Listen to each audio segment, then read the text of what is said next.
Hey everybody, welcome to Cedar Culture. I am Eric, this is Gary. Today we are smoking the Alma Fuerte by Plasencia. We were talking about what 90s sitcom family we'd love to live with, and could 90s stand-up comedians make it today, and a whole lot more. This is Cedar Culture. Kick back and relax, it's time to shoot the shit. Hanging out with the broskies, Gary and Eric. Let the ash go long and the convo stay pure. That's Cedar Culture. That's Cedar Culture. That's Cedar Culture. Let's bundle these leaves and burn them and suck on them. Do you know what your size is? I know mine. It's fucking adequate. All right, so,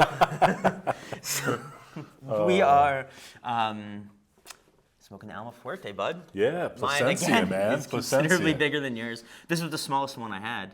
Hey, man, you know what? so- It's not the size. It's how you use it. buddy. Well, I mean, next time you shouldn't come out asking me about my size. If you don't want to be, I came out strong. If you don't want to be clowned, then don't bring up size, bro. So Plasencia is one of those brands that I don't know that I necessarily saying the name. heard of. You don't like saying it? Plasencia sounds like placenta to me, and it just feels like, not that that's even a dirty word. It's just like it doesn't roll off my tongue. Okay. Plasencia. I can appreciate that, but it's one of those brands that I don't know that I like necessarily honed in on until, you know, in some of the sites where we do trades and raffles where I won one and I was like, oh, you know, it's good. Oh yeah, 100%. It's an expensive. It is pretty stick. expensive.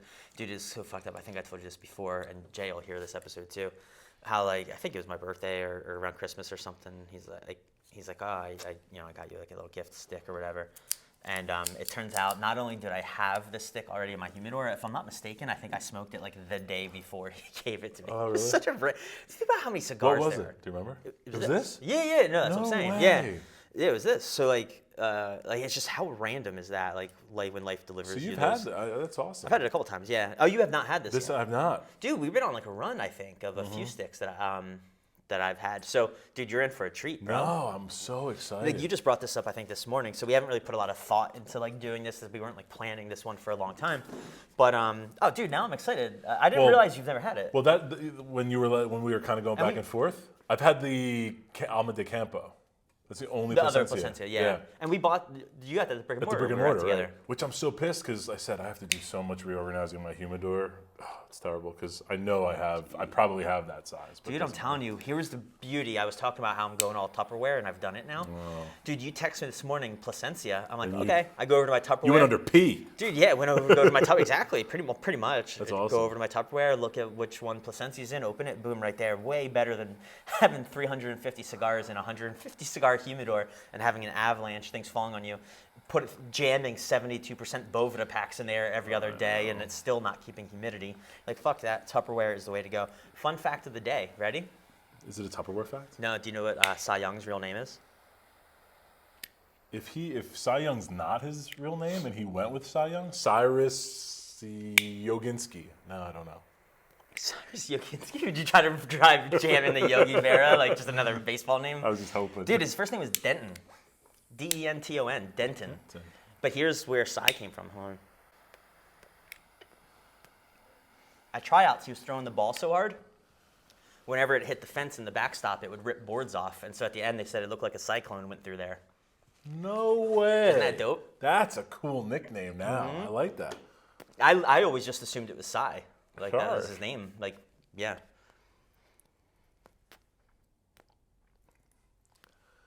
Oh, wow. That's a good one, though, right? That's a great fact.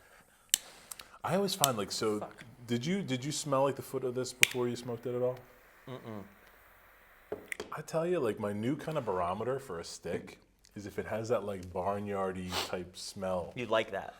I don't necessarily like that smell, but I feel like it's like the culmination of the organic whatever matter that you take that first hit and you're like, there's flavor to this stick. Okay. Like, so what I'm starting to realize is that barnyard smell off the foot is the flavor that I tend to That's enjoy. good because, maybe I should start paying attention to that because other than look and texture of the stick to a degree, I don't have a great way to know, to guess I if don't I'm know going that to there like is a one. stick. I don't know if there is one because Well, no, you do. Like now, you're saying. That right, you but saw I it. mean by look. Because you can look at an Oscuro or whatever. Right, no, but that's what I'm saying is like I've only got look at my disposal. Right. You've now got something. That's what I'm saying is Yeah, that like you've now just- got something else at your And disposal that it's you can literally use. when I tell you the last 2 or 3 sticks that we've had where I was like, oh, they're good. Because I even think the Murcielago had that natural organic smell to it where I was like, oh, a little. Dude, well, see that one. I was gonna say that Murcielago is one I would gravitate towards more, but I don't think it has that barnyard smell. Like to me, that's that more like just Maduro, maybe like sweeter leather kind of smell that I do really enjoy myself. But Wow, I'll tell you, first few pulls just like intense flavor. dude, I'm really excited for you to have. Like this is a cigar. We haven't had a cigar like this in a while together, No, at least. no. You know, this is more along the lines of right now with it's darker, the spice. It's like a more edgy kind of stick. Although Plasencia, when I look at it as like a kind of a fancier brand, and the price point is higher. Price but it point's does smoke and taste a bit like a Black Label stick, I would say. Yeah. You know, a little spice, dark. Even like smoking almost like a Liga too. Like it's off the. It's got some strength to it, I'd say, so far. We'll find out in a little bit here. Alma Fuerte, strong soul. That's what that means in Spanish. Oh, really? Yeah. I didn't know that. Which I really liked hearing because I always, when I refer to. Alma Fuerte is strong Strong soul. soul. I would have assumed like it meant school fire. Okay, like alma mater. Yeah. Okay. I knew Fuente, like I knew like the. Yeah, I didn't know what alma meant. Like I honestly was like on the way here, I was like, hey Siri, what is alma Fuente? And she was like, let me check. Here's what I found. Nice. I don't have to be smart at all anymore. But the funny thing is, she might have misunderstood you. So I like you did checked. look. I You did looked. check. Okay.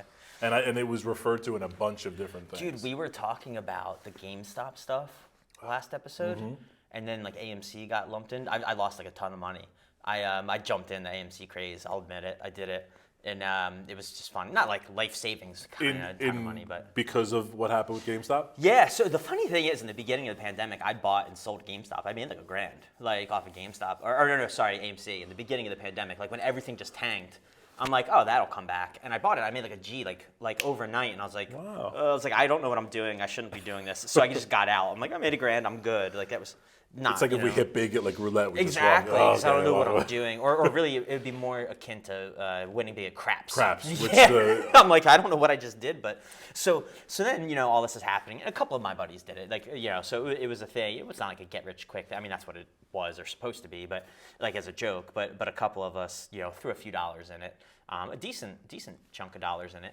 So And, it was and then down it because just of the went down. pandemic, and then it went kind of back This up. is back to the GameStop thing. Like the AMC was going to do another thing. It gets pretty in depth. They call it a short squeeze, and it's like we were talking a little bit about it last week, but it's when the hedge funds and stuff put in a short, which basically means they're betting for a stock to crash. Yep. And then, but if people come in and do what they call a short squeeze, which means even though it's a bad stock, purposely buy it anyway, that'll drive the price up. Then the people that bet on it to lose.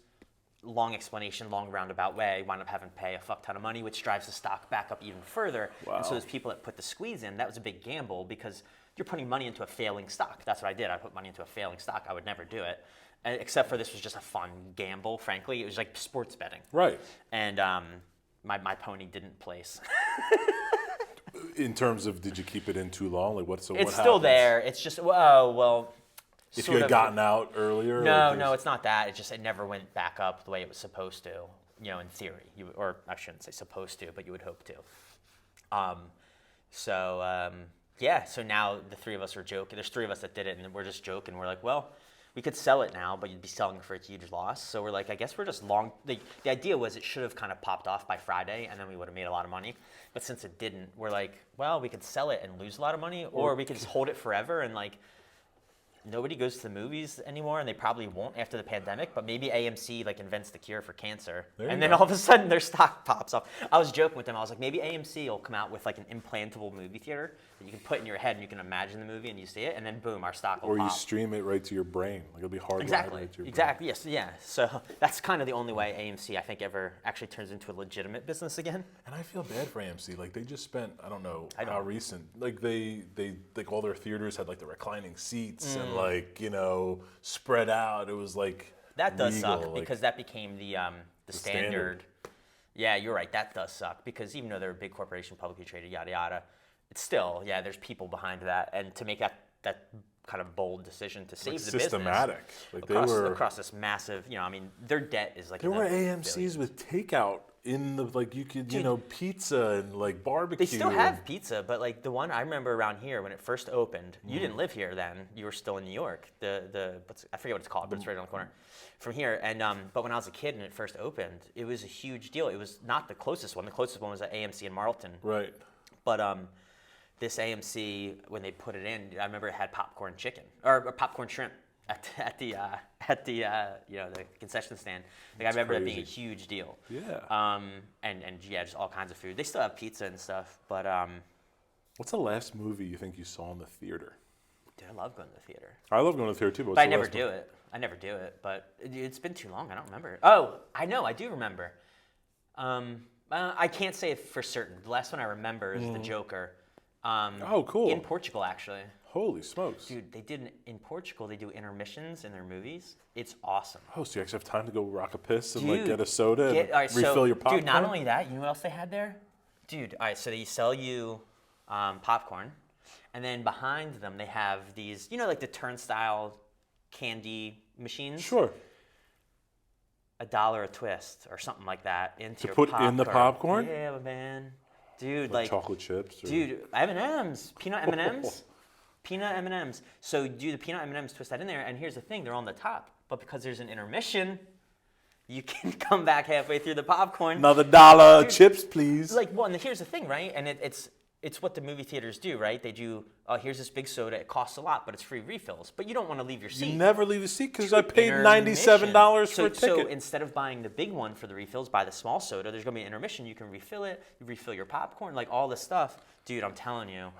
What were you in Portugal for? Work. Dude, I went there 10 times in a year once. That's awesome. Dude, one time, no, it sucked. Dude, one Is time. Portugal not cool other than the movie I mean, theater? it was going for work. So. Oh, you didn't have the Dude, time. and like our office was in the business district, which was right near the airport. And so like literally, I would fly out on a Sunday night from here. I would land there Monday morning, go to the hotel, take a shower, go to the office. And if I got like 2 or 3 hours of sleep, because here's the thing, it's 12 hours later, but it's six flights, 6 time change. Oh my so God. like, it's only 6 hours later. So in a 6-hour flight, like best case in a 6-hour flight, you're gonna get 4 hours sleep. Right. But you're leaving here at like 6 p.m. So you're not like you're Right, you're the lucky to get times- 2 hours sleep. That's rough, dude. And then you leave there like a Friday morning or Friday afternoon there, and get here Friday afternoon. And so, yeah, it sucked. I know we jump around, but your popcorn thing made me think of, Yeah. have you ever had Chicago style, the cheese popcorn and the caramel corn? Holy The game Chicago changer. mix, yeah. That's a game changer. The first time I had it, I wasn't a fan, but Me too. I was like, this is dumb. Whoever thought of this Yeah, is dumb. but And then I like- had it again, and I was like, this is... yeah, yep. So I have another buddy who was traveling for work, and he was in Tokyo. And he was like, dude, the bathrooms. He's like, just for traveling. He's like, I know I had to work and everything, but he's like, they take their bathrooming to the next level. Like heated toilet seats, automatic this, Really? that, heated floors, bidet built in, like just... When I was stationed in Japan, I mean, it was Okinawa, where Mr. Miyagi's from, and so. I was just going to say, good, man. And you might know him. Yeah. He trained you. Yeah, where he's from. So the big delicacy right off base was taco rice and cheese. Like it's the drunk late night food. I wasn't old enough to go out drinking, and like you needed to have like, it was a buddy system. You couldn't even go off base without somebody and all stuff. So I never really went, but I went off base once just to get that. Yeah. I went off base a couple times to go sightseeing, but once just to get taco rice and cheese. It was weird because it's like this divey little place that all they sell. It's a plate with rice and taco meat on it and cheese. Is that what they call it? Taco rice and cheese. Yeah, it's taco meat, rice, and cheese. No idea why they do that in like, where did that Japan come from? off a base. Maybe an American started. I have no idea. But then when you go into the bathroom in there, there's just a hole in the floor, and like you piss and shit in that. So it's like you stand or Like you India squat. is like over. that, too. Yeah, It's it's like I crazy. heard India. I've never been there. No, I've never been there. I said it like I was there. Yeah. India, they do that. I saw it on the interwebs, so I Googled it. When I was in Mumbai. But dude, I like the idea of M&Ms in your popcorn. That sounds good. Yeah. Oh, so I You still do butter in there? Would you still do like the liquid butter with the think candy? So I can't remember. I'm not I gonna almost wanna pretend s- I'm not a fat kid and wouldn't I almost want to dig say it out with a I spoon want and to say eat they it. didn't have that same like butter setup that we have here. Let's be real. I don't know that's actually butter. No, They it's call not. it butter. It's a butter setup. It's It's- butter it's flavored liquid. butter It's flavored yellow topping. liquid. They would call it butter flavored toppings. Yellow liquid. Yeah. Could be horse piss, but whatever. So we were talking before about like branding and stuff in cigars and like some frustrations, and I wanted to clear something up, and I actually like put some thought into it and like research. So we were talking about the the Java and like how it's Drew Estate and Rocky Patel, and I was thinking about it later, and it's not as confusing if you think about it this way. So like there's manufacturers and then there's like brands, right? And so there's a manufacturer that makes chocolate sandwich cookies. And when they sell it to Wegmans, they sell it as Wegman-O's. When they sell it to Oreos, they sell it as Oreos, right? Okay. And so Drew Estate, in this case, happens to be a manufacturer and a consumer brand. Okay. So their manufacturer, they make their own sticks that they sell through their commercial brand, but sometimes they manufacture sticks that other brands sell. Makes sense. Like Rocky Patel's like the Rocky distributor. Patel's the brand. It's the Rocky Patel stick. So Java is a Rocky Patel brand. That's what I came across. Okay. Now I'm like, where's your phone? Because now I'm like, I you're love- asking me questions I didn't Google specifically. Well, But we can check when we. well, we're here. Let's just clear it up. I don't It takes wanna 2 pull my seconds to mic. Google. So should I do Rocky Patel Java? Just Google Java Red Cigar and then go to a website that sells it and see what they sell it as.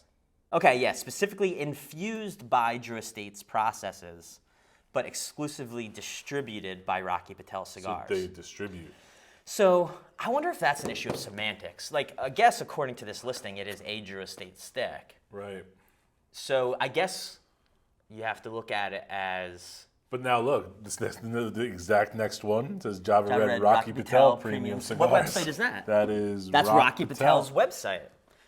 Oh wait, Can hold they on. both claim ownership of it? I imagine so, but like, all right. So if you go to Rocky Patel's website, they have the Java Red specifically listed on their site. That makes sense. Now go to Drew Estate. And go through the 95 Cigars. bazillion brands that they have. Drew Estate, and I wonder if I actually feel like I've done this, and Java is on their website, and so maybe they call it our brands. I feel like Java's going to be under here. Like I've almost definitely seen it. I can tell you I bought it in a Drew Estate Like a sampler mixed pack? Yeah, But I wonder that's just they put call together it Brew by Estate by Cigar Internationals. I mean, right? That's not the end all be all. they just put it together. No, it's not here. So let's look at that again. So on the Drew Estate site, God damn it, we've got Acid, Undercrown, Liga, Sungrown, Nika Muats. Rustica, Muats, Herrera Stellis, La Rutans, Deadwoods, Tabacs, Pappy's, Islas, something, Ambrosia, Factories, and Subculture. Yeah. So It's a Rocky Patel. It's a Rocky. So that means that whatever, if that was Cigar International that were selling it, they are technically labeled it wrong. Technically labeled it wrong. You heard it here. So it's interesting, but that does go back into the fact that, like, again, like if we wanted to become a big fanboy of a brand, How the hell you doing? we just did like all this research to try to be like, okay, like I want to know about this product that I want to buy, and they're like, yeah, that's So cool. you want me to throw another confusing cog in the wheel? No. Looking at Plasencia, I'm going to do it anyway. Do it live. Yeah, I didn't look up much about this. Plasencia is a parent company of Gurkha, Rocky Patel, Five Vegas, Romeo and Julieta, and others. Does that mean that Java is a Plasencia stick? I have no idea. Does that mean that Java is a Plasencia stick? and I don't want to say they're the parent umbrella company. That might not have been the word, but like in doing the research, they said you may not have heard of Plasencia, you may not have smoked it, but you've definitely had a stick it's tied to like within their factory. So maybe they're maybe rolled. they roll for or something. Right. So they don't own the company, they just roll for. But like, so think of that. That's possible. Because I've heard other sticks rolled at my father's place. I'm Oh like, yeah, yeah. wow, Like they you roll know, a lot. Yeah. a bunch of other. But like you said, so how do you can't be a linear fanboy of like anything. It's impossible. Yeah. Like it's there's cigars. no That's straight line. That's an interesting one though, the Plasencia and stuff. I wouldn't have known about that or anything. I was surprised to hear it. So I was talking to I had a date the other day, and the girl was talking about masks on planes. Not snakes on a plane. Right, not snakes on a plane. Something, Tired of these masks on something a that's plane. kind of less welcome than snakes is masks. And And No, if your but- mask has a snake on it, you're fine. but this was interesting because, so she was being angsty and didn't want to wear the mask. Certainly not over her nose, at least she says. And the fact that she's telling me this on a first date is fucking insane anyway. But anyway, so But we digress. in like the first 3 minutes, she's telling me this like as if, that's normal first date conversation. But anyway, let me fast forward. So basically, she was just being angsty. She was just arguing with the flight attendant that she didn't want it over her nose, and they told her they were going to put her on the no-fly list. She wound up going to Florida again after that, so apparently they didn't. Whatever. But I told her, I was like, why? Like, why not just follow the rules? Like, even if you hate it, like, whatever. Like, it's we live in a society. It's like the seatbelt thing. Like, they tell you have to, and at this point you just do it. And so like, I understand the slippery slope where people are like, you can't tell me to put on masks. But like, people said the same thing with seatbelts too. So understand that. But hold on real quick. So. But what it did bring up, that's all an aside, just to get to, her point was, but that's kind of fucked up. It's not a monopoly, but it's almost a monopoly. And here's this company basically telling me I can't fly. I entirely disagree with her on that. There's plenty of airlines, and just do what you're told. But where I relate it to is social media and how, like Trump being kicked off of Twitter, or I heard now that Parler is taken down. I don't know. I'm not on Parler. that was the site he was like big on, right? No, that's the site that I guess was Free billed as speech. sort of free speech, like the free speech version of social media that the people on the right naturally gravitate to is how I've heard it. I've also heard people refer to it as like the racist Twitter. Like I don't know. I'm not on it. It's like, that's not what I'm here to discuss. So it exists, but then Parler was taken down, and you would also say that like, well, these are all private companies. It feels like okay, like they can just take it down if they want to or whatever. But it brings up an interesting question in free speech, which is when the Constitution was written, or I guess when the Amendment for Free Speech was written, the form of social media wasn't considered. Like it wasn't in their mind. They Right. hadn't even thought about it. And so it's interesting. I'm just curious if you have like an opinion, like a gut opinion. Is social media free speech? And therefore in America, because speech is a guaranteed right, should we be guaranteed the right to social media? Right. Is it a right or a privilege? Is free speech a right or a privilege? And do we really have free speech? Because we the old homage that you can't yell fire in a public place. Right. You can't create mass hysteria. Right. So you have free speech up to a certain level. Right. Trying to tie it into your friend's point with the mask, once your idea of freedom starts to infringe on other people's safety, Right. like that's when it's allowed to be questioned, especially by Yeah. a private company. Yeah. Like, okay, I have the right not to wear a seatbelt. But if I'm driving and I don't have that, right, it's illegal for me. I should be. Right. But I have or if I think I have the right not to wear my seatbelt. Right. But then I'm in a car with 4 other people and we get into an accident. And because I didn't wear my seatbelt, my 300-pound body's flying all over the place, hitting you and Right. hurting you. Well, my. Well, and maybe even a different point on that would be that the insurance company at that point has a right to refuse to pay you because you didn't follow Exactly, the law. because I So, didn't, right. Yeah, so that's And where everybody not has a covering- right to go any which way. Yeah. Right, so it's that. I just think it's interesting when you think about that in terms of social media, and so while it's a private company and therefore they have the right to kind of say what goes or what doesn't go, is there or should there be some kind of sort of caveat to that, which is, well, when you become a certain size, you become kind of public domain. Like you can be, Facebook, you can still be profitable and private and so forth and so on, but you have so Twitter and all many, that. But when there's that many people on there, like at what point does it almost become Public-ish domain. Yeah, and therefore like have a separate set of rules. I don't know, and I don't have the answer. I just think it's interesting, just carrying off of other conversations we had, the way things are changing over time. Well, like you said, like and with need to consider differently. we've talked about it in the past. Like the internet started, however it started, and now look like what we're utilizing. It's changed how people watch TV, if they watch TV, how they stream things. Like it's Like I know completely people different. whose main source of entertainment is YouTube. Yeah. Not regular TV. Dude, speaking of that, so I have YouTube TV, which is like so you can watch actual live TV. It's not how Cobra Kai started? They were on YouTube Yeah, TV, I think believe. so. Yeah, or they maybe, yeah. And then Netflix bought them or whatever. Something, yeah. I think they're still on both. I'm not sure. What's interesting is because YouTube TV is like still an app, so it does stream you live TV, but it's still an app and it's still owned by YouTube, which means they can still deliver curated ads. Sure. So, dude, somebody texted me some website the other day for like a clothing company I'd never heard of. I went to their website, and later on I'm watching an episode of Dateline on TV, and an ad for that comes on.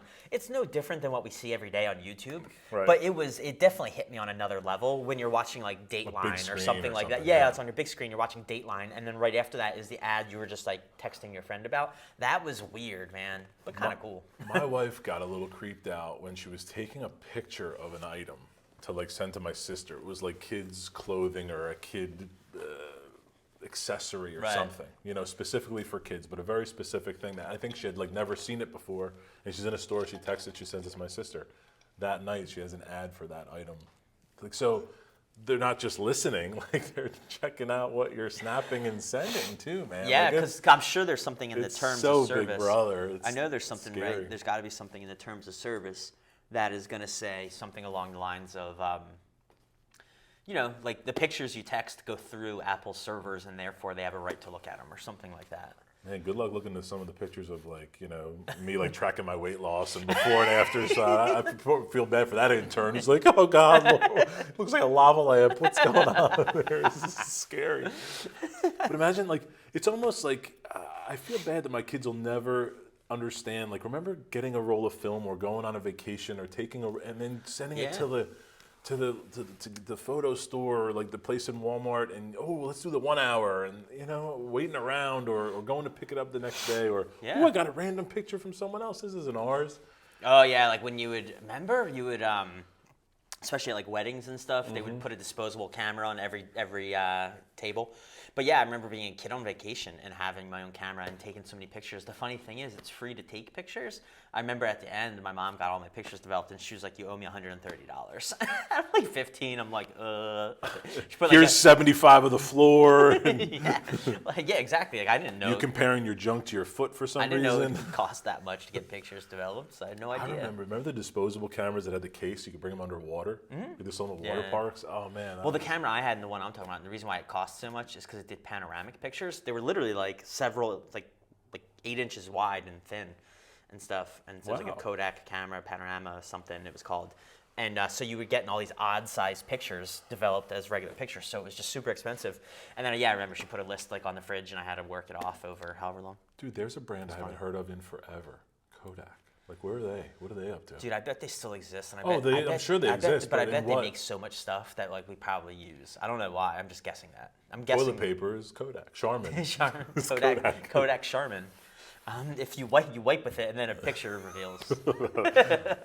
that's called a Rorschach test. A shitty Rorschach test. Rorschach test. So I have a little fact. It's actually from one of my. It's not even really a fact about the show. It's more of a fact bringing the show up. Huge Wonder Years fan. So you Wonder Years fan from back in the day? Definitely a Wonder Years fan, but I'm not going to bust out as many Wonder Years like quotes or anything as I am from Full House. Like I just didn't watch it.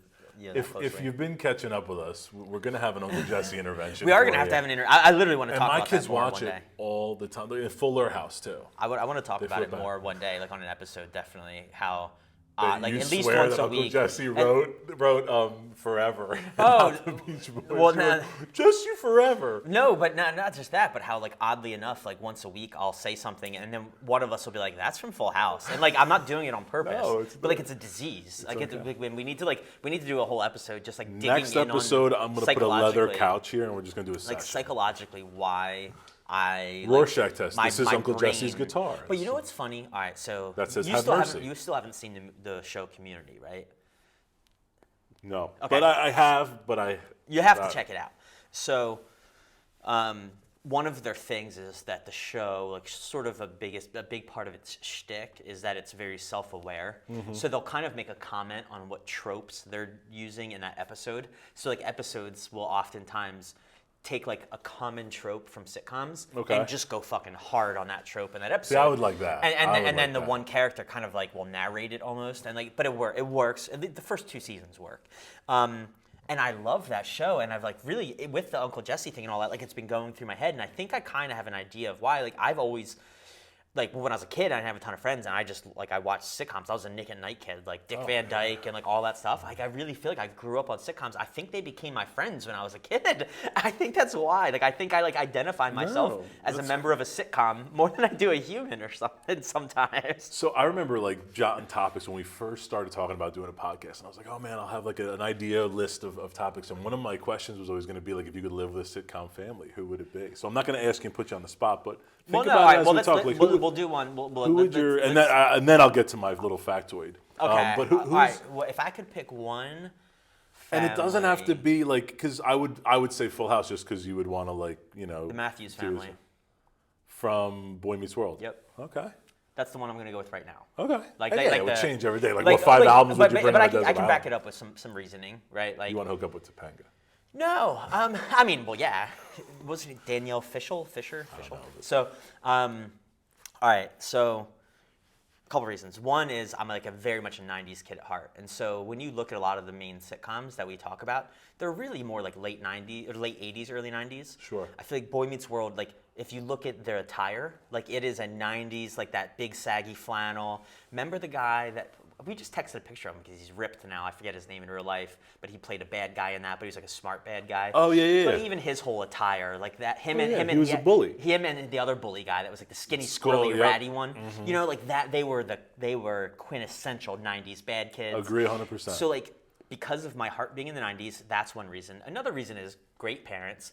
Fucking Mr. Feeney across the fence. Like, how valuable would that have been in your life as a kid? Like, if you had He's Mr. literally the Feeney- conscience on your shoulder. yeah, like and like the conscious on your shoulder, yeah, who has the benefit of like being 90 years old, like all that experience, and fucking like he worked with Michael Knight. Like I was just gonna say he sounded like the car from friggin'. yeah, like he Great. was the car, so I just assume he has like all the powers too. No, but I mean honestly, like I think that's a really good answer. Like I think that would be even if I like now that I'm actually like I answered without thinking about it, but now that I'm like thinking about it, I'm like I don't know that could actually be my well thought out answer too. I like it. What's yours? I like it. I would probably like flip flop, like, but if I had to live with one sitcom, Yeah, family, do like kind of on the level I just did, like subject to Yeah. change, of course. I think the Wonder Years is definitely up there. You're just dysfunctional.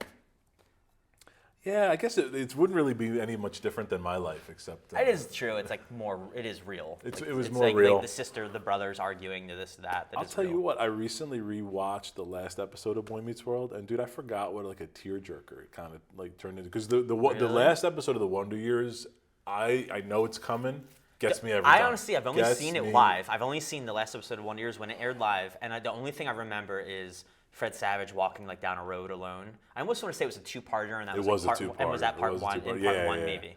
So it's but not even like the finale, Dude, but so if it's I worth watching. that. Here's the thing: is I don't want to even spoil it. I'm so used to modern sitcoms that actually have plots in addition to the sitcom and stuff, and I know they would have mini plots and episodes Oh, then, yeah. but back then not as much. Like that would be a lot of episodes to watch to work up to it. And No, and but that's it a would different be. style But you of could, TV. It's you better could in my even, mind. It might be better Wonder in your Years mind. is better in my mind. But you could maybe just watch the last episode again. Yes, you can. Yeah. I think you could do that and totally be caught up. But yeah, I was so surprised. Boy Meets World, and hey, they're brothers, Fred Savage, Ben Savage. Yeah, I thought about that too, actually. Fred Savage actually is in Boy Meets World as like the teacher that tries to hook up with Topanga. Is he? Yeah, he like That's funny. Weird character. Like why they did that, I don't know. And they were in a movie together. They were in a movie together. That's not jumping out. No. To something I would know. I want to say this movie's come up on this All right, podcast before. Let me think a little bit then. Let me think on that one. I'll start giving some hints. Wow, they're in a movie together. I can't even think of a movie Ben Savage was in. That's how bad I'm not coming. Usually I'll give me your jump- phone while you're thinking because I want to like Google this to All confirm right, it. when you Is it Google it. unlocked? Oh yeah. So wait. So Our all faces right. are the You. same. You I didn't. I'm you gonna go- say my you go to your little fact. Got it. So the Wonder Years started in 1988. We were just talking about how late 80s, early 90s. Yeah. 1988. It depicted 1968, 20 years earlier. So if the Wonder Years aired today in 2021, it would be depicting 2001. Yeah, that is just- wild. like, Because what? here's the thing that makes it so wild to me, like even more wild, is that if that happened, it What? would literally be talking about people going off to Operation Enduring Freedom and Operation Iraqi Freedom. It would literally go around the war the same way it did in the actual Vietnam. in the way it actually did in Vietnam. That's the part that like when that like kind of popped up this week and you and I talked about it. That's the part that like I don't know, I like not blew my mind by any means, but like I enjoyed. That I was like, damn, like not only is that like a mind-blowing fact that it would be about 2001, which seems like yesterday. Exactly. Like that's the mind-blowing part to me. But it was just interesting How that you're deep like it you're can like go damn, with it. it would actually work. You could do it. And it would be weird and not a hit TV show. No. It's been done a million times, frankly, at that point. Yeah. But okay, no, back to the movie. Okay. All right, so I'll say Ben Savage was not a main player, but he was in it a lot. He was like definitely in it a lot. Fred Savage was the main character, but he kind of shared screen time almost as much with another character who was older, who was an adult. Oh, I know it. Princess Bride. No, but is he in that? Fred Savage is. Okay, hold on. No. I mean, he may No, be no, no, Ben no, Savage no. in that too. I don't know. No. Because I'm thinking of Peter Falk and Ben Savage are in the story part that the grandfather's reading to him. That's and then Fred Savage, yeah. I'm sorry, Fred Savage Yeah. from Princess Bride. Hold on. I'm thinking, and Ben Savage is really young with the curly, froey like hair. I think so. Oh man. I mean, he's definitely really young. And I think he had curly, froey hair. I mean, he does anyway. Little Monsters. Yep. Little Monsters. Yeah. Okay, makes sense now. Yeah. Okay. It's kind of neat little. That is- there you go. Little Little tidbit. factoid. Pulling that one out of like that one just cut out of my brain because And that had to take me. Either I know it or I don't. dude, the fact I that had you to- got that was good because I'm like, it's weird that came to my head, but the odds that we were both able to think of that is Then I'm weird. trying to think of like what was Fred Savage and like I'm thinking like were they in like Can't Hardly Wait like as little cameos or something? Yeah, Like, you know? I'm sure. Because I'm sure Ben Savage was in a couple other Fred Savage movies. Like Yeah. I'm trying to think. Like remember like the cute what was it little called? brother. The Wiz or the Wizard? The Wizard. Yes. I don't know Oh, if- where he's the I video don't know. game. Yeah, He's probably in that. I would say he was probably like his little brother Because in they that need, for all I yeah, I know. was gonna say they need extra. They always kid need a little extras. brother, and whatever. And that was probably he was such a big deal. He was probably able to get his little brother in his contract. That was a good movie though. Really good movie. Going back to the stick, I find myself like I'm drawing so often because the flavors are just. I was going to ask you. We haven't talked good. about the stick in a while, but how you liking it? I got like It's just such a good stick, isn't it? leather, cinnamon, pepper. So I see. Almost I every- would. every this profile. costs. It's cheaper than a lot of the Davidoffs, right? Oh yeah. And I would say like this, like Over a late hour. over a late hour. Oh, yeah. And yeah, and a bit cheaper. But late hour is a good example of what you would compare this to, I guess. Like higher end, darker stick, similar flavor profile to that late hour, I would say. But also similar in how it smokes in terms of it feels like a distinguished kind of It stick does. to an extent. Beautifully like done, obviously. Great construction. But So- man, the flavor, like it like oozes flavor. Like you don't even have to pretend. Like you actually have to fight to go. What am I tasting? Because there's a lot. I feel like there's a lot going on in it. I've gotten some dry fruit. I've gotten some cinnamon. It's There good. is a lot going on in it. So it's like a fruit cake with meat in it. It's a fruit cake with meat and leather. Was Sounds it a mince delicious. pie or something? But no, it sounds is like good. Scottish like haggis or something. So, did you notice when you went in my house today, the big puzzle on the Mm-hmm. ground? Like you actually was there last time too, and you didn't say anything about it. I don't know. Had I told you about it at all? I just figured, like, my wife does puzzles too, like, especially with COVID and stuff. Yeah. We just don't have anywhere to put it with the kids. So but the she'll- funny thing is, I never do puzzles. My buddy Jay, like a couple years ago, got me a puzzle. I think maybe he saw it at a flea market or something like that, and it's like it was a '90s puzzle. And it was, Oh, okay. It was 1,000 pieces, and I knocked it out in like a few days, and I was like so much fun. And for some reason, it was a really unique stimulus to my brain. Like I just really enjoyed it, and then I went all in. And I got a '90s Nickelodeon 3,000 piece puzzle. Is that what that is? Yeah, it's a Oh, 3,000 dude, piece, we'll have to like take a 90s picture when Nickelodeon. you've completed it and throw I it know. on an episode. So, but here's the thing: is that well, it won't be done by the time this episode's up. No, I mean when you finish it. we'll throw it on Yeah, an episode. and so 3,000's a lot. Dude, I didn't realize how many pieces that was. So I got it. 3,000's a Dude, I had lot. to take the floor protector that goes under my desk chair and put that on my carpet. So it's this massive. Oh, that's what that is. I was what like, that I is. thought you like bought a puzzle. No, it's a mat. massive piece of plexiglass that normally goes under my desk chair to protect the floor, so I can do this thing on the floor. When the cleaning lady comes, I slide it under my couch. It was 3,000 pieces. Yeah, She that vacuumed up sucked. 6 no, of so them. I slide it under the couch. So like, but it's dude. funny. Yeah, go through. How long you been working on it? Like a good week or more, but it's funny. I was texting my buddy Jay, like, cause he's the one that got me the first puzzle, and I was like, yeah, you know, I told him about this puzzle, and he's like, oh, dude, nice. He's like, you gotta save that one or whatever. I was like, dude, like I'm 38 and single, and I'm doing a 3,000 piece Nickelodeon trophy or a Nickelodeon puzzle. I don't need the trophy. That almost makes me think of like 40-year-old Virgil and like how much did the guy laugh at you when you had the Asia poster framed, the band, the super group Asia? Right. Like I don't need the. But I'll tell you what. Now that I'm doing it, I'm like I might actually. Dude, but fucking, like, because this is a lot of work. But you rock the 90s Nickelodeon shoes. Like, frame that shit, dude. Put it Frame in it, your office. I'll frame it hanging up in here There you in go. the garage or something like that. But it's kind of funny. It's kind of a cool. But anyway, so here's the thing. It really is a cool stimulus. So it made me start doing research because I was like just curious if what I was experiencing was real, and it is, and it's backed. Like, of course, there haven't been a ton of massive studies about it. Nobody's really funding that much puzzle research, jigsaw puzzle research, I would guess. But I did find like actual studies of blind tests of how it actually improves short-term memory, which I told you I've been struggling with a lot. So it actually, like, because when I'm doing the puzzle, I feel like sharper, like I feel in the zone. And so it exercises that part of my brain.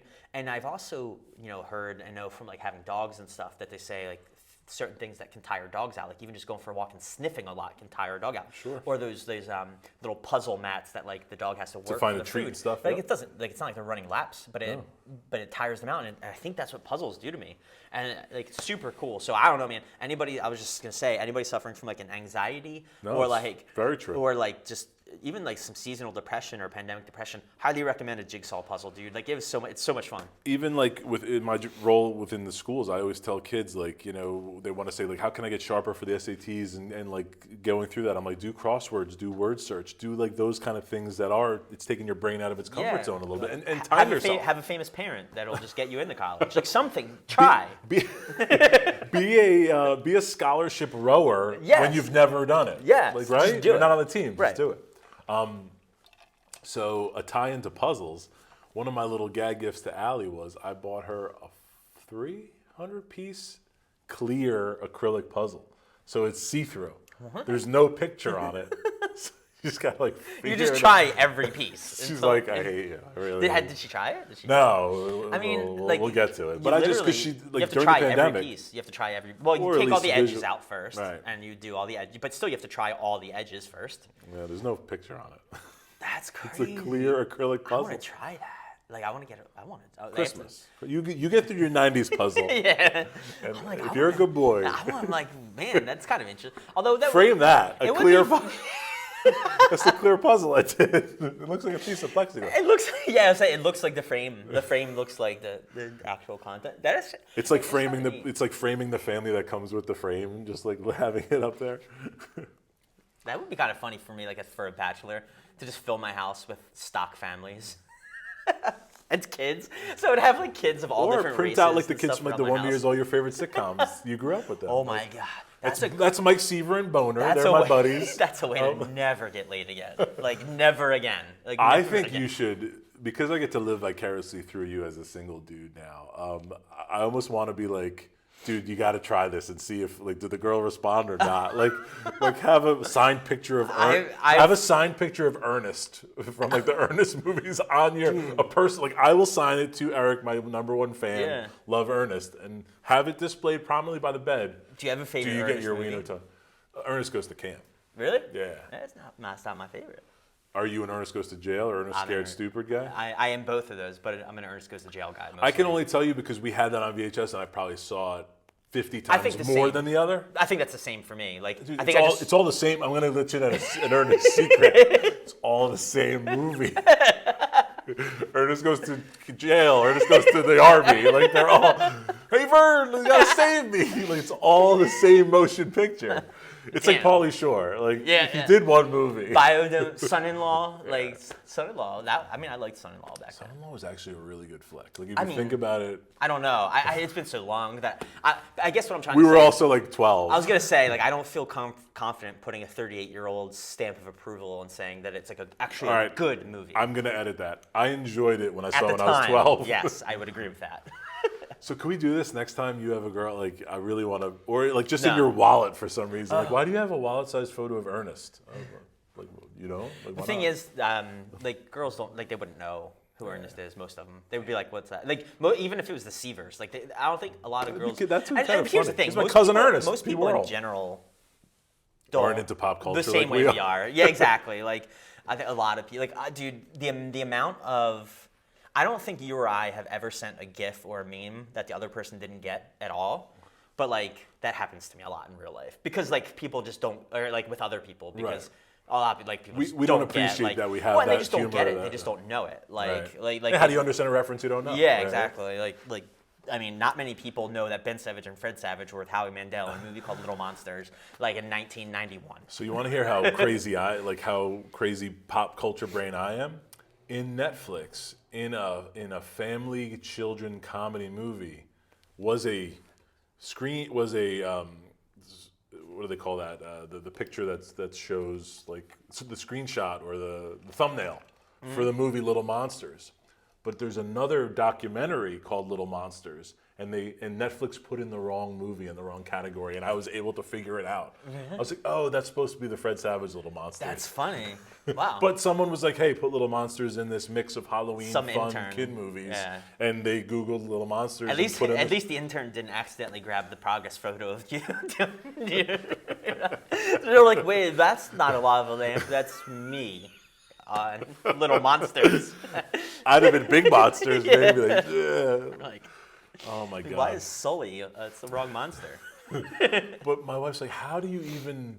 I was like, oh, they made a mistake. They were supposed to put the other little monsters there. She's like, I don't even she's That's like, funny. I don't want to talk to you anymore. Or I always feel less of a man, like when I audibly laugh at something that you sent me, and she's like, what's funny? And I show her, and she's like, I don't even. That's not the only do I thing. not understand it. Yeah. It doesn't. Even if I understood it, I don't think it would be funny. I'm Right. Like, No, that's mean. That's just mean though. That's the thing. That's what you get after She like doesn't decades of marriage. But she doesn't Like- say like, that, but her face Yeah. is like there's disappointment. Like I chose. Yeah. Like I chose out of there were. This was the. Oh, but here's the thing. All right, so I think it was before we even started recording, you were saying, you were like, dude, I wouldn't do well in the app dating world. Like, I don't present well. Like, and that's one of my struggles is that, like when you look at me in a dating app, like I'm 5'6". That's like no girl is like, yeah, like I really want a 5'6" guy. But you put me on a date with a girl and I shine. But like, and you have like well, beautiful dude, eyes. I have beautiful eyes, and my personality is at least 5'7.5". So like, I'd put you at 5'8". yeah, at least. Personality's Right. 5'8". That's because I've been wearing these winter boots. You're like the lapdog that doesn't know they're not a Doberman. But no. Honestly, and your point was really valid. Especially since you've been like married since before the app dating world, like to even pick up on that. But you're right in that, like, and so. Because my brother well, and the through example you, is texting, dude. Texting. So like, we were talking about how like our sense of humor and stuff. You try that with a girl you're trying to like kind of like court, but like she doesn't know you. In person, the girl might get my sense of humor because the nuances, but in text, dude, trying to get to know somebody in text, honestly, the fact that and I say we, like me and my dating colleagues these days, my dating peers, aficionados, like the fact that we actually believe you can get to know somebody in text is ridiculous. So like there was this girl recently that I was talking to, and we actually we had started texting one day, and that day we planned a date for like a week later. And then 36 hours later, we were texting so much, and we were like, hey, we need to find a time to meet before a week from now, because we're gonna fall in love with this. No, seriously, like we're gonna fall in love with this image of a person that we've never met. That isn't the real person. This is like the sales pitch of the person. That's a good point. You know? Job interview, man. First dates are a job interview. And so like we're like both of us said it. Like I said it first, and she was like, oh my God, I was just saying the same thing. And so we're actually we're around a meeting like the next day because, yeah. Yeah, and I wild. want you to say my full quote because I thought it was a pretty good analogy. I forget what I it said was. something about. I don't want you to say it. Yeah, I'm like, wait, oh shit, I misquoted you. Word for word. No, I said like jokingly. I was like, I'm like a close-up sleight of hand magician. Like up close, you're like, wow, where did that coin go? But on TV, you're on like, TV, you they're like, see what you the moving fuck your is hand it? in You palmed your slow-mo. hand. What are you doing? Like that's terrible. And You're it is a good analogy. Like we're to like extent. we're hacky and wacky and. Yeah, like to know me is to love me, but to text me is to get a little confused at times. Well, I was gonna say you probably know me more than most through text, and there are days you're like, hold on, what is this picture? What am I looking at? What are you referring to? Right. I'm like, no, the thing. It's funny. It says it. But You're, like but that's you're like, hey, what do you think about smoking this cigar tonight? I'm pooping, and I was like, well, hold on, like. Does the poop affect the stick? You're like, no, no. unrelated. I'm like, okay, but why are they in the same text? Because I'm confused. the cigar's name was on pooping, You're like, no, and I don't know why it's not flying off the shelves. You're like, I'm just keeping you up to date on my day. I'm like, all right, like I appreciate it. Like I'm just confused. That's all. I appreciate it. I do. You had asked me about my regularity. I was, a lot more fiber in the Dude, diet this now. diet, Yeah, man. You're not getting fiber though, because you don't do carbs. Well, fiber poop. I don't know. Fiber? What? You get fatty poops, I guess, like because you don't get fiber. I've had fatty poop since I was 4. But Oh my god. so where are you at in your macro journey? Dude, all right, so this has been wild. I really highly recommend this RP diet app to people. So I had mentioned in the first week, I think for like the first 4 or 5 days, I was gaining weight. And I think I even texted you a picture of the graph the other day, like the first several days are red. Right. And then once it hits green and starts going down, it's like a fucking slope. Yeah. Dude, like it's insane and it's awesome. But the body's like changing shape too. In a couple days, I'm going to do my first body tape measurements since the beginning because I'll be at week 4. I'll be at 4 weeks in a couple days. Crazy how quick it goes. But dude, I'm down like 6 pounds. There you go. Which is like and it's like legit weight. I was gonna say, like in weight keto, nonsense. you lose that in a day. Right. Like, but this is like legit, like body shape change kind of weight. Like you can see a legit difference. It's wild. It's kind of cool. And like I said, like normally when I diet though, like I'll start seeing some of those differences at the 2 to 3 week mark. But the real change comes at like week 8. So I'm excited that it's going this well. And you're halfway there. Almost, yeah. A couple days will be halfway. And I give you the same. Not that it's advice like I'm anybody guru, but like my one buddy who started keto, and I was like, dude, you gotta just keep doing the right things over a long period of time. That's the thing. It's the long period, And as we even get though older, you see that's not keto quicker changes. Yeah, you do. It's the long, but it's like still months. Yeah. Dude, like I said, when I stepped on the scale and I was like, my goal was 100 pounds, I was like, it's going to take me I was like, I may never do it. Yeah, but here's the thing, especially when you talk about the journey. And I'll have to show you, man. I texted this to a girl that I'm actually texting. And because we were talking about weight and like weight fluctuations and stuff. And I went back through my reel, like my photos. And I found 2 pictures from within the last like 3 years. One at my highest and one at my lowest in the last 3 years. And I'm actually back at that weight of my lowest, but I don't look as good because I haven't been lifting, so I don't have muscles, so I'm still flabby. But muscle comes on easily for me, so like I'm fine. That's by design. Like I'm just trying to lose weight right now. Yeah. But anyway, so like I'll have to show you the pictures afterwards. Definitely. And that like, while nothing has felt quick along the way, I am still 45 pounds lighter than my heaviest ever. Wow. And that was like 3 years ago. So. It's not linear. Like weight loss isn't linear. And even when it is, quote, linear, in that like if you do a year-long diet, it's still not linear. Like when you look at my weight loss app, you see like the trend line is linear going down, but you see the dots of the actual weigh-ins full of it, yeah. all above and below it. Like it's never funny, linear. like for someone like me who didn't do a lot of measurements or anything, I tried to learn to weigh myself pretty consistently, like morning when I got home from work and at night, just to see what my that body, was wild to me. Just to see what my body would do over the day. Yeah. Like, oh wow, because I was like, oh wow, I knew like I was going to lose 3 pounds in my sleep. Like it was just my body did that. Like you know. But would you lose weight throughout the day too? Yes. Well, because I was also fasting. So I would fast and then go for those monster walks and sweat. Yeah. And I'd be like, wow, I'm down like 6 pounds since the morning. Yeah. You know? That's crazy. Then eat and then kind of be back. So I would always kind of like get back to, that homeostasis period of like, all right, I'm back at this weight and I know slowly that's going to reduce. Did you ever look back and figure out like what your kind of average weight loss was during like the bulk of your actual like losing phase? Like now you would say you're in maintenance, right? Yeah, I would you're say I'm in bouncing around a maintenance. 10-pound kind of range. Right, and like you're at maintenance. Like, this is yeah, where you I wanna want to be. fluctuate between 290 and 300. I think that's a And that's decent where you're weight. at I'm now? 6'5". So- Yeah, so I you're- was like 298 or 297. So you're like maintenance. But starting this journey at 415, Yeah, like it's wild. and then I was my lowest. I was 284, 283, like in the But did summer. you ever figure from when like? I'd have to Yeah. look because my Did you scale chart has it, that. or- My- oh, I and got- you have an app for your. Yeah, I didn't get the scale till August though, so I kind of want to, as I lift and stuff, kind of do that and track it because I would like to challenge myself. See, Or could I even get to a just on 250? average, I'm just curious if you know the date where you hit like the weight you're at now for the first time, and like what was that like? 8 months from. I could probably go back because I have pictures of the scale. Okay. Like when I hit some plateaus Yeah. or when I hit some milestones Yeah. rather. Like when you hit that 300 milestone. I want to say like I remember it, and I want to say it was around like August or Yeah, something. June, July, like, August, in that somewhere in range. there. And so, I'm just curious then, like if you did the math, 7 or 8 months, 100 pounds, 115 pounds, what it would come out to, because it's way higher than 1 to 2 pounds a week.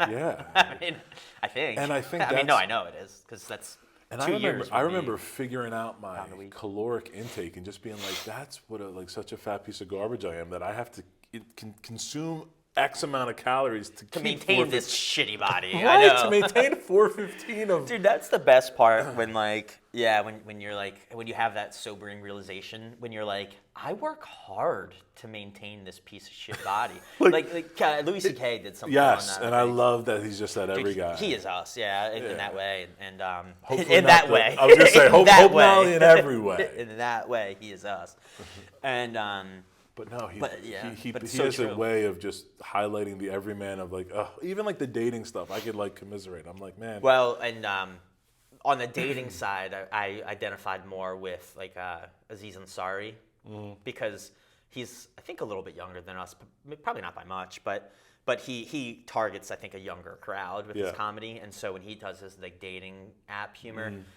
it's like a lot of, frankly, the humor that I've always appreciated from like, I think, my favorite comedian, George Carlin. There Like you go. it's like comedy, but it's like really it's a comment on truth. Like And, it's a and comment the on truth. language. I think Aziz Ansari isn't credited for it, but even Right. his character of like Tom Haverford on I don't watch that show. Parks and Rec, Yeah.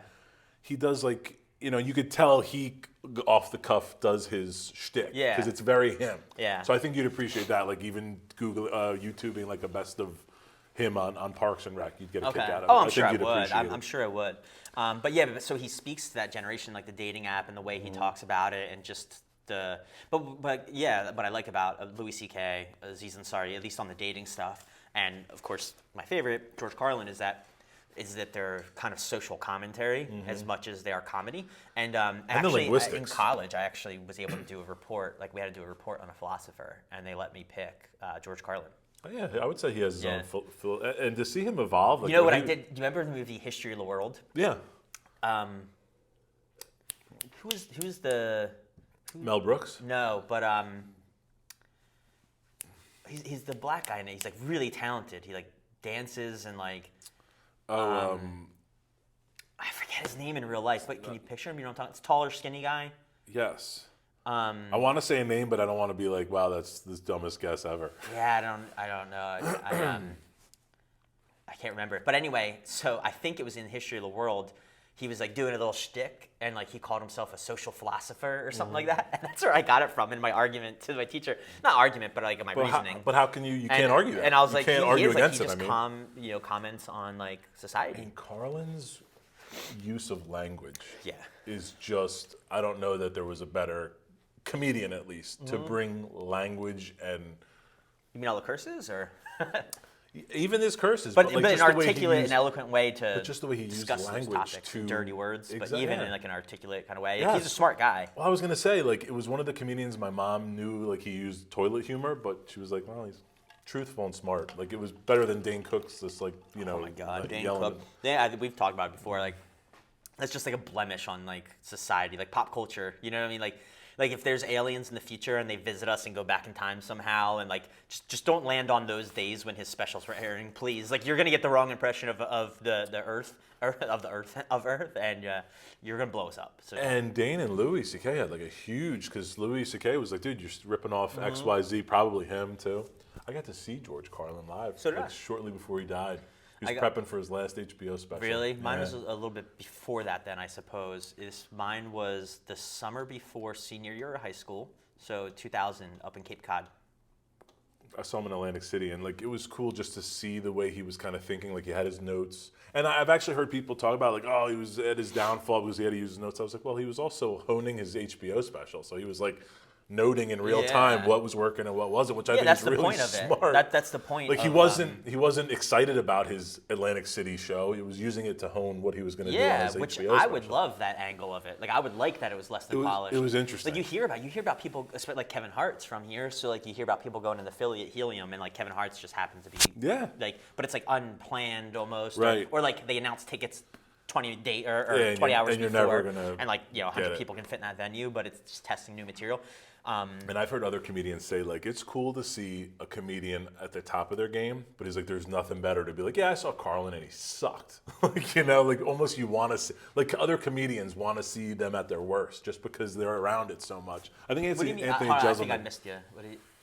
Anthony Jeselnik, the comedian, was talking about how, like, it's cool to say you saw George Carlin, but to see him the one or two times he sucked or he bombed, like that's like cooler. Not cooler, but like the story's cooler. Okay, I got you. I got to see him bomb. Like I got to see this.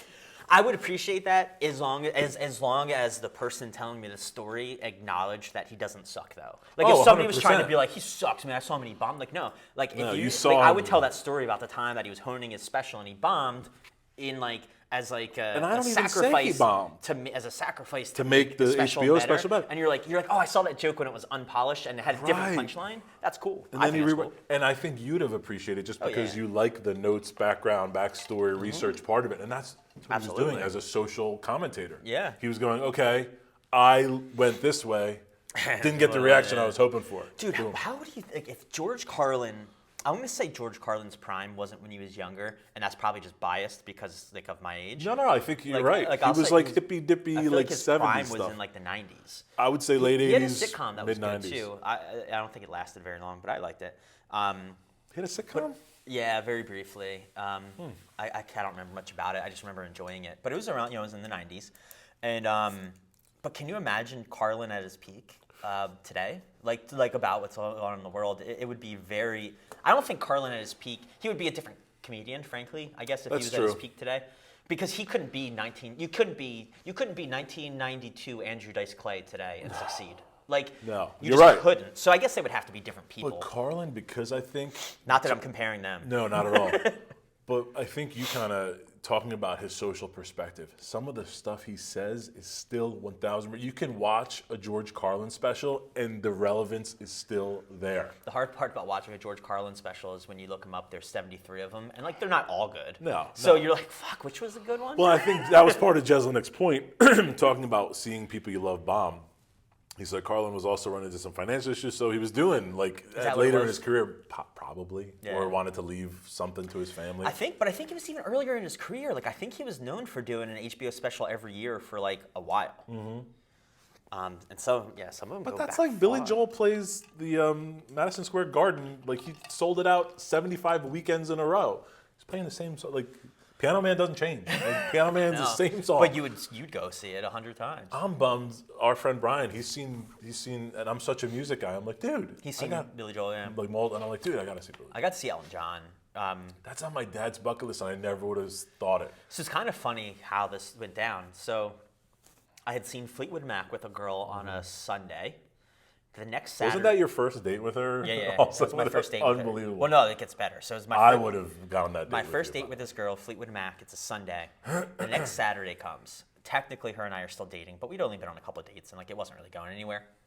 It's a Saturday, the next Saturday, and Elton John's last show in Philly, and it's his last tour. And I'm like, man, I really want to go, but I don't want to take that girl. And then I had just started talking to like another girl that I was gonna like go on a date with and see, and her and I couldn't hang out that day because she had plans. But I texted her and I was like, "Hey, if I told you I was taking you to Elton John, would you cancel your plans today?" And she was like, "Yeah." And dude, that's awesome. Actually, what it was the Fleetwood Mac girl. That was not the first date. That was like kind of like I needed to take somebody. I had the tickets. The week later, the Elton John, that was a first. But that was kind of funny how, like, literally, so what happened was that morning, I had to text the one girl, find out that she could go and would go to Elton John. Then I had to call the other girl and break it off, unfortunately. And then go, and I wound up dating the other girl for a while. Like, it was a good move. We dated for a while. Smart move on your part. Dude, what a cool, like, just story. Like, if I took you to Elton John, would you cancel what you're doing? If we got married, that would have been, like, a really cool story. Then you have Elton John play your wedding. Oh, and he would have done it. I mean, for sure. Because I would have sent him an email and been like, hey, I was at your show. And he'd be like, oh, okay. Oh, he's like, oh, you paid for a ticket? Yeah, I'll gladly come to your wedding and play. The only reason I'm famous is because of my fans. Yeah. Makes sense. It was funny, though, in the background of him playing, they did, like, I mean, the screen was massive. And I want to say it was, I want to say it was I'm Still Standing while he was playing that. And the whole background while he was playing I'm Still Standing was just tons of stuff. From like over the years, and like some of it negative about him and this and that, and like a big part of it was he was playing clips from like South Park making fun of him and stuff while he's singing "I'm Still Standing." You can tell he's got to have a thick skin and sense of humor. The one thing I didn't like was after every single song he got up, went to the edge of stage, and like asked people to cheer harder. Like literally with every single song, he would get up from his piano, go to the edge of stage, and like wave people to like cheer louder. That was the only thing I thought was a little weird, but at the same time, but he's also a crazy showman like that. And that's how that's a good Freddie point. Mercury I didn't was. think about it that way. That's a good point. He wants you to be at that level. No, that's a good point. And it's like, What'd you think of the movie? What'd you think of Rocket Man with that actor? With the actor that portrayed him. Yeah, the actor that was all over TV when that came out, and haven't heard of since. Something Eager. Kevin Eager, like some weird name. So I enjoyed it. It wasn't what I expected, so it took me off guard at first. I thought it was going to be more of a documentary. And that came out right off the heels of Bohemian Rhapsody, or like a year later. Yeah, so there was a big peak. So I kind of expected movies. it to be more like that, like more of a documentary. And then when it wasn't, like at first I was like, why is he floating in the air and there's sparkle? Actually, much earlier. Because that happened. Much earlier in the movie though, actually, when like, I think it was sort of showing him growing up, and he was just running through, and it was changing scene after scene after scene and all this stuff. And it was like super cool. I enjoyed it for the theatrics. I will watch it again, I'm sure, and enjoy it again. But because it took me off guard the first time, I was like, what is, like, I just wasn't expecting that. Oh, that's a good point. But looks like you're wrapping up, bud. Why don't we wrap up the episode? What are your final thoughts? Final thoughts is 1,000% we'll smoke this again. Really loved the first Do you have more of Plasencia this I've one? had. That was something you only have the one. I think I had bought one or two, but again, my humidor is an absolute mess, so I'm going to go search for the other one. 100% will smoke again. Really, really digging this brand. Consistent, great smoke. I've heard people call this a powerhouse and like a pepper bomb. Like I've heard it, and I don't get that. I get really flavorful notes, but I could see though. This goes back to, and I think you and I have talked about like, when people call food spicy, but like it's spicy for a chain restaurant, which is that common palate, and so I could see this being spicy and if you're strong. a Connecticut it's guy, a little strong. Like if you're a Connecticut guy, this would be like you'd be like, and I whoa. feel the nicotine. Like I think it's got some strength to it, but I don't consider pepper bomb. I taste the pepper, and I don't consider nearly the strongest cigar I've ever had. way. Like I'm not getting cigar sickness from it, but not I even can a little see why. I can see how for some people it would be on the stronger end. But I like that it's a slow burner. I think this is a great stick to smoke with a buddy and just have an awesome 1 hour conversation with, like we're kind of doing here. 1 hour, 8 minutes, and 21 seconds. I was going to say 1 hour, 9 minutes. I was close. All right, well, let's wrap this up then. But no, really enjoyable. Cannot wait to smoke more. And it really makes me want to try the other sticks in their line too, although I have heard this is like their cream of the crop. And this is our flavor profile. Yeah, it is. So. All right, man. I concur with everything you said. Obviously, I've had this a few times. It's a fantastic stick. I'm glad my first time was 10 with out you. of 10 would smoke again. 100%. And as always, long ashes. Stay smoky, everybody. Thanks for checking out the Cedar Culture Podcast. If you'd like that episode, go ahead, tap like, follow, subscribe, whatever it is on your platform of choice. And if you are on YouTube, hit that bell as well to be notified of new episodes. It really helps us out. We appreciate it. And then don't forget to head over to Instagram and Facebook and follow us as well. Do it. Do it.